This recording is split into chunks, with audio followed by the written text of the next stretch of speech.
Selamat pagi. Hari ini saya akan membacakan teks di dalam Alkitab mengenai berdoa yang tidak jemu-jemu beserta dengan renungannya yang saya ambil dari renungan harian online.com. Lukas 18 ayat 1. Perumpamaan tentang hakim yang tak benar. Yesus mengatakan suatu perumpamaan kepada mereka untuk menegaskan bahwa mereka harus selalu berdoa dengan tidak jemu-jemu. Katanya, dalam sebuah kota ada seorang hakim yang tidak takut akan Allah dan tidak menghormati seorang pun. Dan di kota itu ada seorang janda yang selalu datang kepada hakim itu dan berkata, belalah hakku terhadap lawanku. Beberapa waktu lamanya hakim itu menolak, tetapi kemudian ia berkata dalam hatinya, walaupun aku tidak takut akan Allah dan tidak menghormati seorang pun, namun karena janda ini menyusahkan aku, baiklah aku membenarkan dia supaya jangan terus saja ia datang dan akhirnya menyerang aku. Kata Tuhan, camkanlah apa yang dikatakan hakim yang lalim itu. Tidakkah Allah akan membenarkan orang-orang pilihannya yang siang malam berseru kepadanya, dan adakah ia mengulur-ulur waktu sebelum menolong mereka? Aku berkata kepadamu, ia akan segera membenarkan mereka. Akan tetapi jika anak manusia itu datang, adakah ia mendapati iman di bumi? Tentu saja teks atau paragraf atau apa nih namanya, bukan bermaksud supaya kita itu menjadi orang yang tidak tahu malu seperti janda itu yang terus mendesak-desak hakim. Tentu saja bukan itu maksudnya. Dan juga bukan dimasukkan bahwa menjadi hakim yang lalim itu sesuatu yang baik, bukan seperti itu. Tetapi perumpamaan atau cerita di dalam perikop ini itu memaksudkan supaya kita itu berdoa terus-menerus. Walaupun tidak berhasil, berdoa lagi. Walaupun belum mendapatkan jawaban Tuhan, berdoa lagi. Berdoa dengan tidak jemu-jemu. Dan sampai berapa lama? Kita tidak tahu. Bisa seminggu, 1 bulan, 1 tahun, beberapa tahun, kita tidak tahu. Ya, itu hanya Tuhan yang tahu. Tetapi maksud Tuhan adalah berdoalah kepada Tuhan yang maha baik. Berdoalah dengan tidak jemu-jemu. Ya, rajin-rajinlah berdoa. Mungkin seperti itu maksudnya ya. Saya akan membacakan renungan dari renungan harian online.com.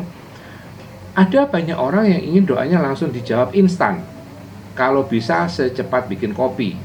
Begitu bilang amin langsung dapat. Bisakah Tuhan melakukan itu? Tentu saja bisa. Tetapi masalahnya itu tidak terjadi. Nah, bagaimana reaksi kita? Yang banyak terjadi, orang berdoa hanya sekedarnya. Ya, tidak berharap banyak, yang penting berdoa, dikabulkan ya sudah, tidak ya sudah. Begitu tidak dikabulkan lantas berhenti dan menuduh Tuhan tidak peduli atau Tuhan itu tidak ada. Doa dianggap sebagai sarana meminta-minta yang wajib dikabulkan, atau kalau tidak maka Tuhan dipersalahkan. Bagi mereka, Tuhan tak ubahnya seperti mesin kopi instan yang hanya tinggal diseduh air panas langsung jadi. Ada seorang penyanyi pop rock dari Amerika yang sangat terkenal suatu kali bercerita tentang prosesnya untuk menjadi penyanyi di awal karir. Ia piawai menulis lagu, membuat komposisi dan menyanyi, juga bermain instrumen. Ia pun membuat demo tape dan menawarkannya ke perusahaan musik. Apakah langsung diterima? Ternyata tidak. Ia terus mendapatkan penolakan, bahkan oleh seorang penulis lagu, musisi atau penyanyi yang dijuluki Hitman. Ia sempat disarankan agar jangan pernah bernyanyi. Untungnya, ia tidak menyerah. Ia terus menawarkan dari satu label ke label berikutnya. Akhirnya ada label yang tertarik. Ia dikontrak dan ternyata sukses besar. Ia masih terkenal sampai hari ini. Ia sangat aktif di Twitter dan terus menyemangati anak-anak muda yang tertarik untuk berkarir di dunia musik. Bayangkan jika ia menyerah, patah semangat, jemu, ia akan gagal meraih mimpinya dan tidak akan pernah menjadi seterkenal dan seberpengaruh seperti sekarang ini. Apa yang ia lakukan bagi saya sangat menginspirasi. Ia gigih, ulet, berpikir positif dalam menggapai mimpinya, tipe pejuang sejati yang tidak kenal menyerah, tidak bersungut-sungut, tidak kecewa, tidak menyebarkan kata-kata negatif, tidak gampang menyerah. Bukankah kita sudah sering mendengar kisah sukses yang terjadi secara tidak instan, melainkan lewat perjuangan, penolakan, penghinaan, dan perjuangan itu tidak kenal lelah, tidak jemu-jemu. Sama halnya dengan berdoa. Dalam menghadapi masalah dan mengharapkan pertolongan Tuhan, seberapa besar kesabaran kita untuk berharap kepadanya.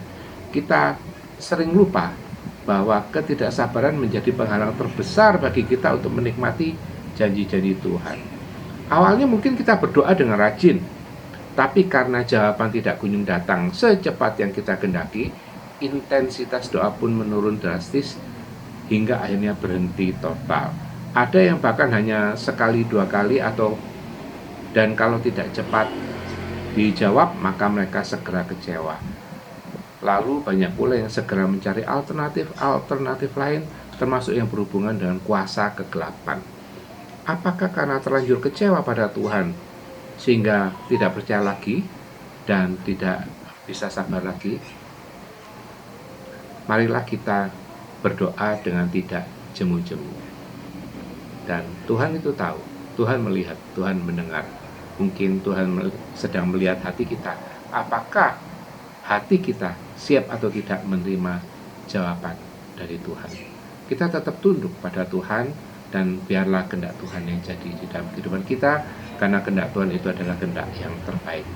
Terima kasih, selamat pagi. Tuhan Yesus memberkati kita semua. Amin.